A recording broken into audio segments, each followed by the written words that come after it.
বঙ্গ নিউজে আপনাদের আরেকবার স্বাগতম জানাই। আজকে আমি দেখাবো আপনি জেনারেটিভ এআইয়ের সাহায্যে কীভাবে ঘন্টার কাজ মিনিটে করতে পারবেন। একদম মুহূর্তের মধ্যে সিঙ্গেল ক্লিকে আপনার ব্যাকগ্রাউন্ড যে কোনো জায়গার যে কোনো সিনারিও ব্যাকগ্রাউন্ড চেঞ্জ করতে পারবেন এবং ফটোর যে কোনো পোর্শন একদম প্রফেশনালভাবে এডিট করতে পারবেন উইথাউট এনি ফটোশপ। তো এর জন্যে অ্যাডোব ফায়ারফ্লাই লিখে গুগলে সার্চ করে নেবেন।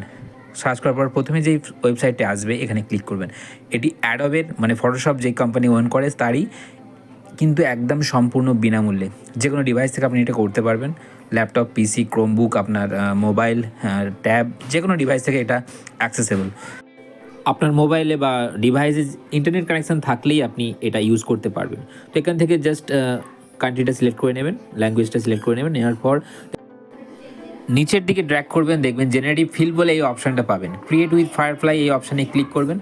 করার সাথে সাথেই আপনার মেন যে পেজটা যেখান থেকে আপনি এডিটটা করতে পারবেন সেটা সঙ্গে সঙ্গেই ডাইরেক্ট খুলে যাবে।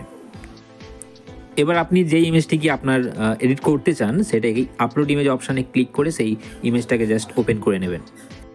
হ্যাঁ, তবে ফার্স্ট টাইম আপনাকে এটা জিমেল লগ ইন করে নিতে হবে। আমার আগে থেকে লগ ইন করা ছিল তাই সেই পেজটা এলো না। তো আপনারা যদি নিউ হয়ে থাকেন অবশ্যই ফার্স্ট টাইম এটা জিমেল লগ ইন করে নেবেন। একদম সিম্পল প্রসেস। আপনার ইমেলটা দেবেন, অটোমেটিক্যালি এটা রিডাইরেক্ট হয়ে লগ ইন হয়ে যাবে। এখান থেকে আমি আমার যেই ছবিটা এডিট করতে চাই সেটা জাস্ট ওপেন করে নেব। এবার জেনারেটিভ এডিট করার জন্য যেটুকু এরিয়ার মধ্যে আপনি অবজেক্টটা নিয়ে আসতে চান, নিচে দেখুন এই অ্যাড অপশানটা সিলেক্ট করে নেবেন। করে নেওয়ার পর যেটুকু অবজেক্ট মানে যেটুকু জায়গার মধ্যে আপনি অবজেক্টটা নিয়ে আসতে চান সেটুকু জায়গা জাস্ট ইরেজ করে দেবেন। করার পর ওই দেখুন একদম বাম দিকে ইনসার্ট বলে অপশান আছে, ওই ইনসার্টে ক্লিক করলেই আপনার জেনারেটিভ ফিল অপশানটা চলে আসবে। দেখুন চলে এসছে। এখানে আমি জাস্ট যদি ল্যাপটপ লিখে জেনারেট করি অটোমেটিক্যালি ল্যাপটপ তো চলে আসছেই, প্লাস পাশে আমি মোর সাজেশনও পেয়ে যাব। যেটা বেশি সাজেস্টেড মনে হবে সেটা জাস্ট নিয়ে নেবো। নিয়ে নেওয়ার পর এই কিপ অপশানে ক্লিক করলে ফটোটা থেকে যাচ্ছে। এবার যেই জায়গায় আপনি মানে অবজেক্টটা নিয়ে আসতে চান এই অ্যাড অপশানে ক্লিক করে সেখানে জাস্ট ইরেজ করে দেবেন। ধরুন আমি এখানে সানগ্লাস জেনারেট করতে চাইছি, তো এখানে ক্লিক করার পর ইনসাইডে আবার ক্লিক করব। করার পর এই যে জেনারেট অপশান আছে এখানে সানগ্লাস লিখে জেনারেট ক্লিক করলেই অটোমেটিক্যালি সানগ্লাস চলে আসবে। এবারে জাস্ট যদি আপনি ব্যাকগ্রাউন্ড ইরেজ করতে চান, তো এটা আমি কিপ করলাম। ব্যাকগ্রাউন্ড ইরেজ করতে চাইলে এই ব্যাকগ্রাউন্ড অপশানে ক্লিক করবেন, দেখবেন সঙ্গে সঙ্গে মুহূর্তের মধ্যে একদম ক্লিয়ার ক্রিস্টাল একদম ব্যাকগ্রাউন্ড রিমুভ হয়ে যাবে। তো আমি ভিডিওর শুরুতেই দেখিয়েছিলাম কত নিখুঁতভাবে ব্যাকগ্রাউন্ডটা ক্লিয়ার করা যায়। তো আমি আরও কিছু অবজেক্ট এখানে জেনারেট করে নিচ্ছি। ধরুন এখানে আমি একটা রেঞ্জ রোভার না অথবা BMW কার ধরুন আমি এখানে জেনারেট করতে চাইছি। তো জাস্ট ওখানে ইনসার্টে ক্লিক করে আবার জেনারেট ফিলে BMW কার লিখে জেনারেট অপশানে ক্লিক করব। সঙ্গে সঙ্গে দেখুন কয়েক সেকেন্ডের মধ্যেই BMW কার জেনারেট হয়ে যাবে।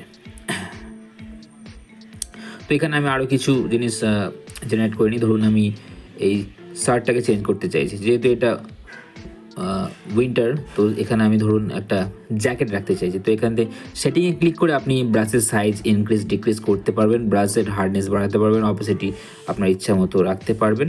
তো আমি জাস্ট সাইজটা একটু কমিয়ে দিয়ে এই শার্টটাকে ইরেজটা করে দিই। তো এখানে আমি একটা জ্যাকেট নিয়ে আসার চেষ্টা করছি।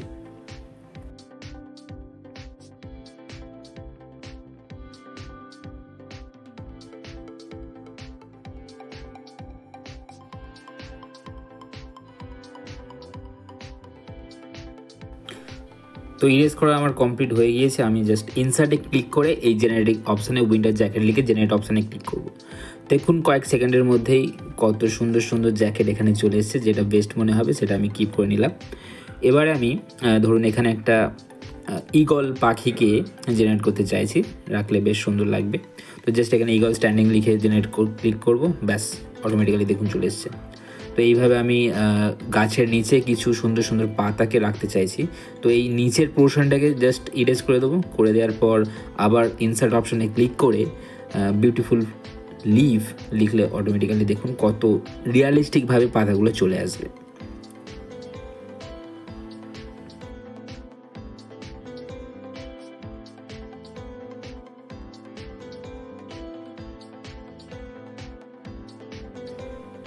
যদি ফটোশপে আপনি এই এডিটটা করতে যেতেন তাহলে আপনার অনেকটা সময় চলে যেত।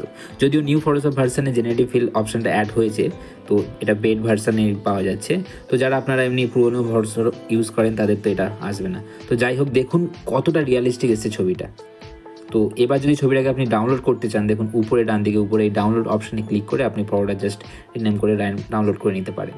তো এরকম ইনফরমেটিভ টিউটোরিয়াল ভিডিও পেতে অবশ্যই বং ভিডিওসকে লাইক, শেয়ার, সাবস্ক্রাইব করে সঙ্গে থাকবেন। আপনার একটা লাইক আমাকে অনেক ইন্সপায়ার্ড করে পরবর্তী ভিডিও আপলোড করার জন্য। অনেক অনেক ধন্যবাদ।